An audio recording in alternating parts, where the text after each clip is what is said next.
Hello everyone, it's me JP from UniqueTutorials. Today in this video I'll show you how to get more zoom range for video recording using inbuilt camera app in iPhone smartphone. So without further more delay, let's begin. So firstly just open the inbuilt camera application.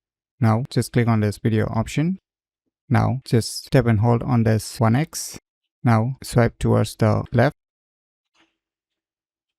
So now you can see here the maximum zoom range for video recording in my respective iPhone is 3x. So in your case it might be different. So in order to get more zoom range, what you need to do is just click on this photos option. Now just tap and hold on this 1x option. Now swipe towards the left.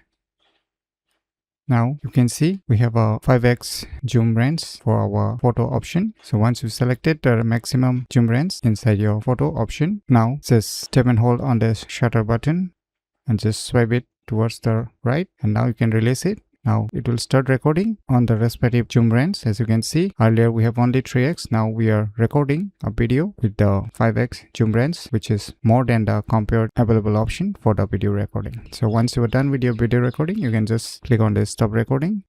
So now we have taken a video recording with more zoom range. So by using these cool tricks, you can easily get more zoom range for video recording using inbuilt camera app in iPhone smartphone very easily. So if you never known about these cool tricks, then you should definitely give it a try. So if you find this video tutorial useful, please click on the thumbs like button, and if you're new to our channel, click on the subscribe button, and lastly, thanks for watching.